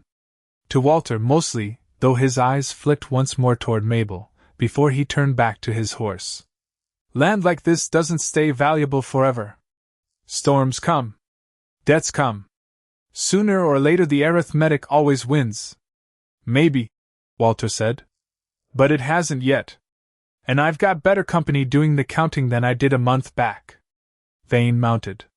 Looked down at the three of them a moment longer. "Day after tomorrow," he said. "The bank." And he rode out, without another word, leaving the dust of it hanging in the yard behind him. Nobody spoke for a long moment, after he'd gone. "Well," Jasper said finally, "that went about as well as could be expected, given the circumstances." "He'll try something before the bank meeting," Mabel said. Quiet. Certain. Men like that don't ride off and simply accept the loss. "He'll try to move faster than us.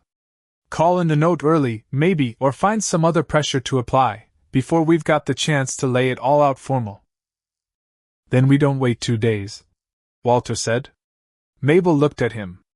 "We ride tomorrow," he said. "Morning. All of us. Denton too, if he's willing, and Mrs. Pemberton, and anybody else who's got a story worth telling. We don't give the man room to get ahead of us." Something passed across Mabel's face. Approval, maybe, or something warmer than approval, the look of a person watching someone else finally step fully into the shape of a decision instead of circling it. "That's the first time in a month I've heard you make a decision, before I finished laying out the numbers," she said. "Had a good teacher," Walter said. "Had," Jasper interjected. "A fair amount of motivation, too, given the vulture that just rode out of our yard." They rode at first light.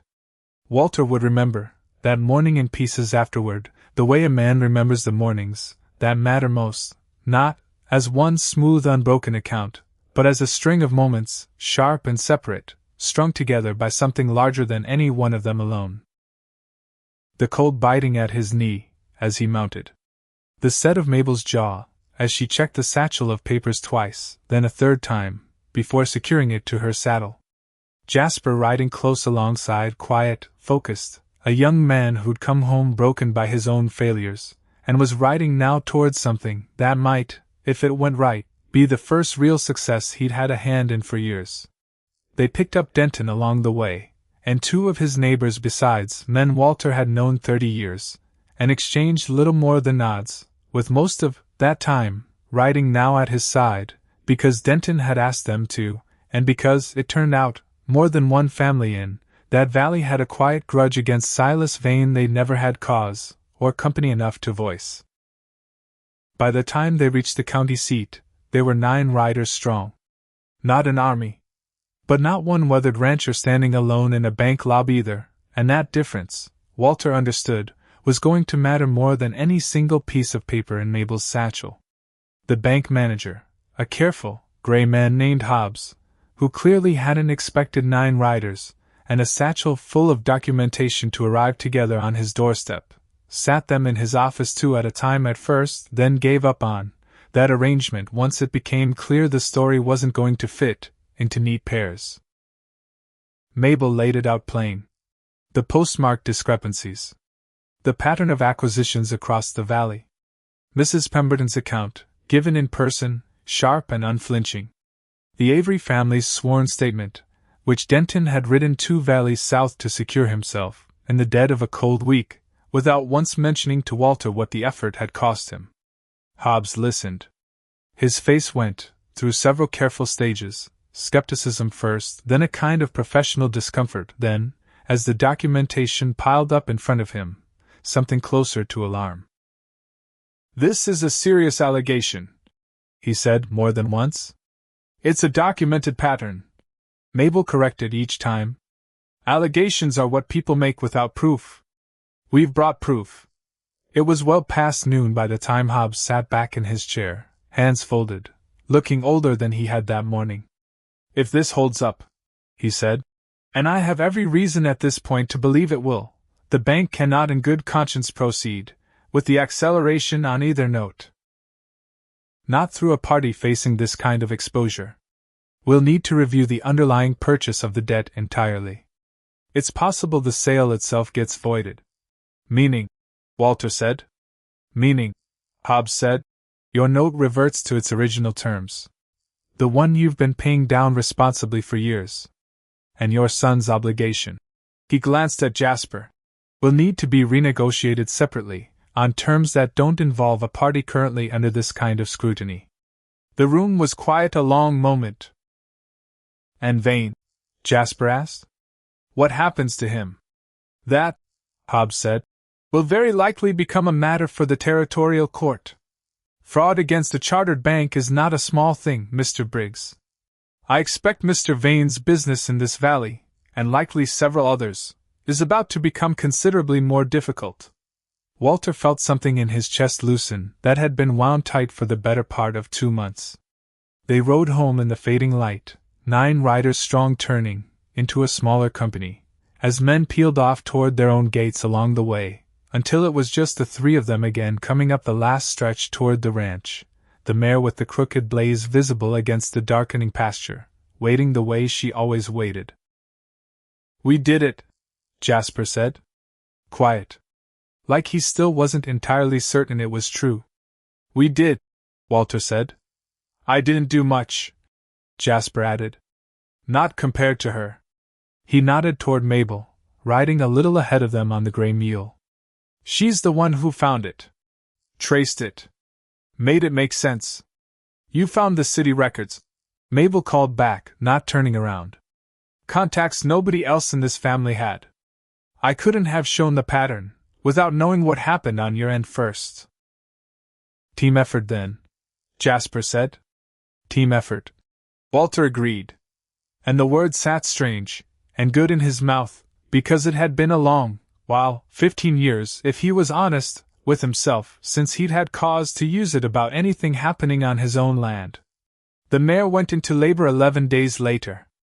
It was, Walter would think afterward, exactly the kind of timing that country seemed to specialize in, nothing ever arriving calm and separate, everything crowding in together at once, the good and the hard both landing on the same cold night.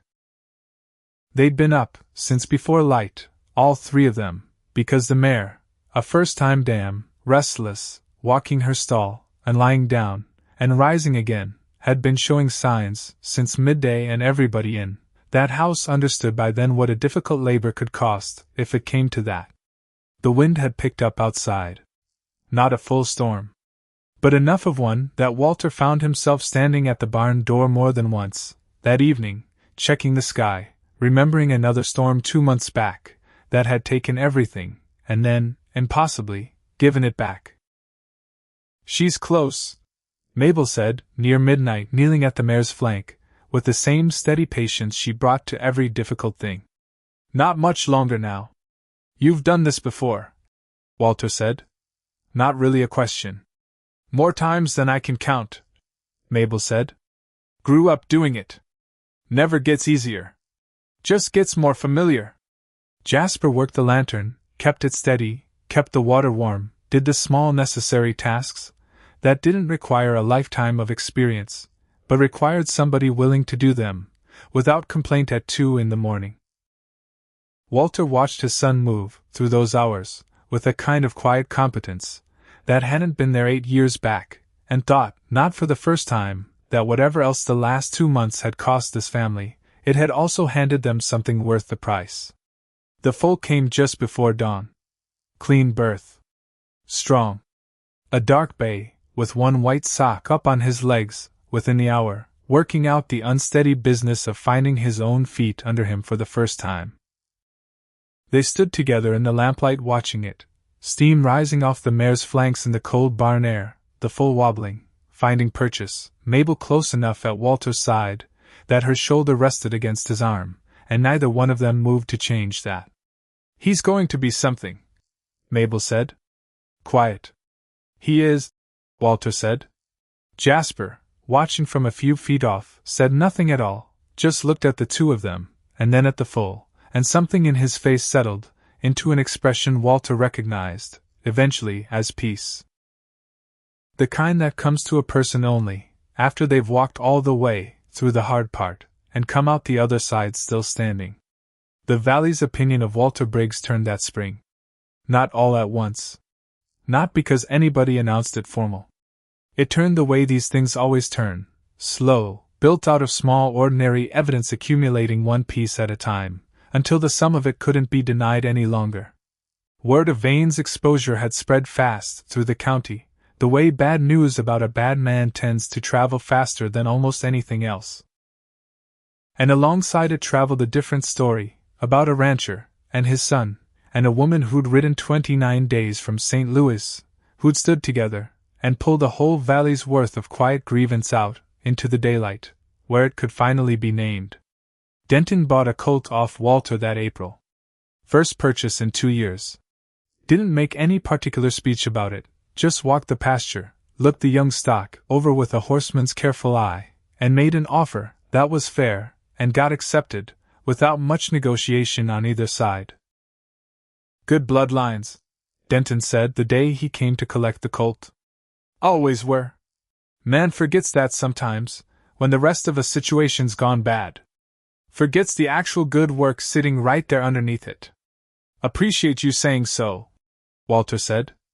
Wasn't saying it to be kind, Denton said. Saying it because it's true.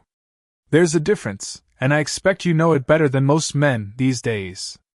Otis at the feed store got his chatter back sometime in March, same as before, and Walter noticed it, without saying anything to Mabel about it, except she noticed him noticing, because she noticed most things, and said as much on the ride home from town one warm afternoon. He likes you more now, she said. Likes the business, Walter said. Ranch is doing well again. Men like that follow the money. She shook her head small, the way she did, when she thought he was being deliberately obtuse about something plain in front of him. He likes you, she said. People do that. Decide how they feel about a man, then go looking for evidence to back the feeling up. You gave them better evidence to work with. The horses gave them the evidence. The horses you bred, she said, over 22 years. That you didn't sell off even when the arithmetic said you should have. That's not luck, Walter. That's you? She glanced at him sideways, from under her hat. Your stubbornness, mostly. He thought about that a long moment, the 2 bad stretches, the years he'd kept the string going, when a sensible man might have cut his losses clean, and started something smaller, safer, easier to carry. Stubbornness has a better name, when it works out, he said. It does, Mabel agreed. People call it steadiness. They were married in June. Small occasion. A handful of people they'd both come to count, as more than neighbors, over the strange, hard, good months since a woman on a gray mule had ridden 12 horses into his yard, and changed the whole shape of his remaining years. The preacher from the little church on the West Road, who talked mostly about territorial history, because it was his private hobby, and Mabel had once again drawn him out on it, patient, genuinely interested, the way she seemed to be genuinely interested in most things worth knowing. Denton came, and brought a bottle of something decent. Mrs. Pemberton rode out, from Sable Hollow, sharp and funny, and full of opinions about which ranchers in the county were doing right by their land, and which ones were only pretending to. Jasper stood beside his father the whole ceremony, close, present in a way that 8 years back would have seemed impossible to either of them. Mabel wore blue. A dress she'd made herself, she told Walter later, from cloth she'd ordered clear back in January. Ordered it, she admitted, before anything between them had been properly settled out loud, because she'd decided to stay a good while before she'd found the words to say so. You decided first, Walter said that evening, standing with her at the window, while the last of the guests rode off down the trail, and the gold light settled long and easy across the south pasture. I did, she said. Simple. No apology in it. Read your ledgers. Watched you work. Watched how you treated your son once the anger finally burned itself down to something honest. Took my time deciding. But once I had, I didn't see much reason to wait around announcing it.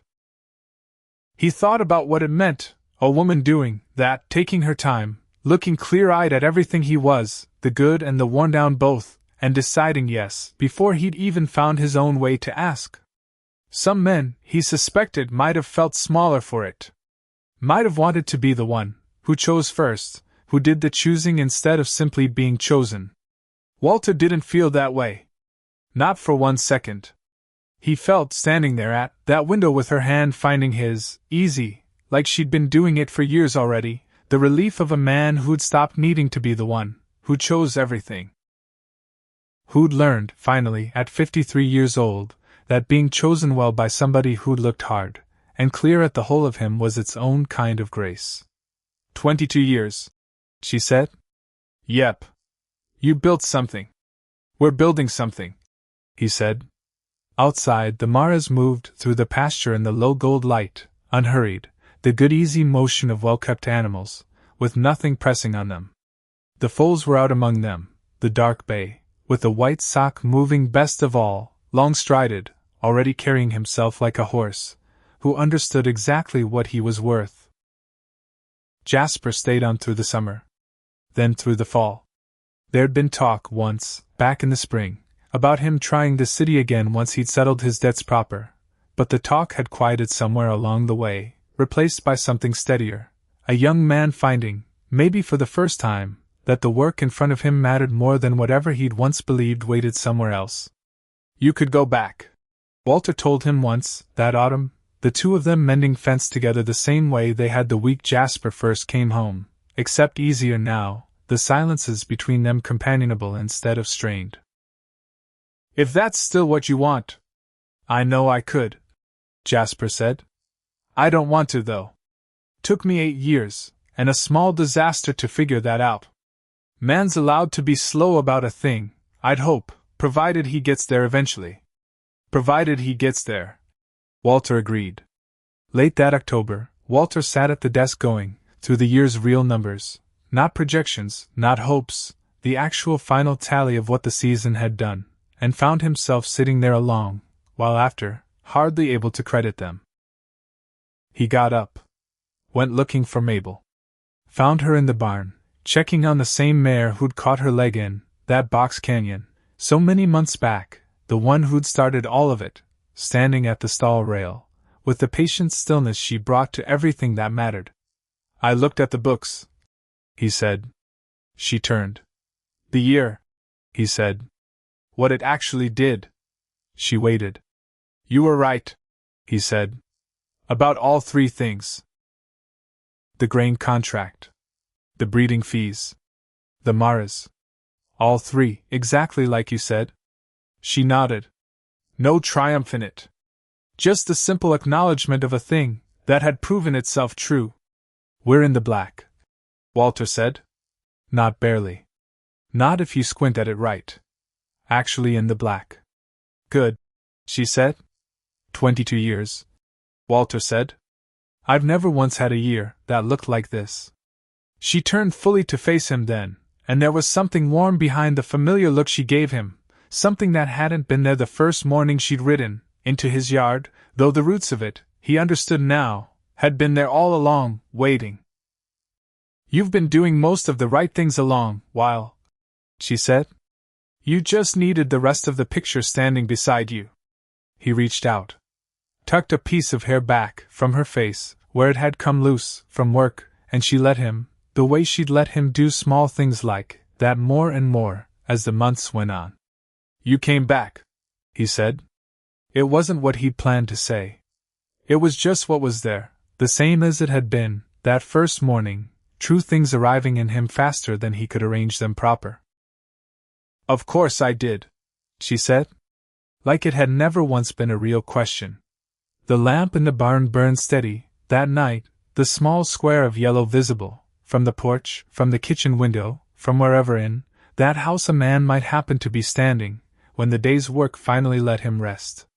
Walter thought sometimes, in the quiet after, about the whole strange shape of it, how a man could lose everything on one morning, and find it standing in his own yard by evening, driven there not entirely by chance, but by an old friend's quiet kindness, reaching forward across 15 years to steer a stranger toward a gate marked with a brand he'd once taught a younger man to make.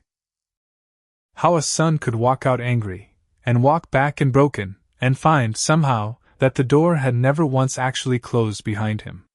How a debt meant to break a family could instead be the very thing that proved, beyond any argument, exactly what that family was worth. He stood in the barn door a while longer, watching Mabel move easy among the horses in the lamplight, his son's laughter carrying faint from the house behind him, where Jasper was banking the stove for the night. Then he went in. Because she wouldn't ask him to. She never did. She'd just hear him come, the way she always heard him, and she'd look up, and that would be enough, the same as it had been enough every evening since, and would go on being enough, he suspected, for whatever years were left to spend finding out.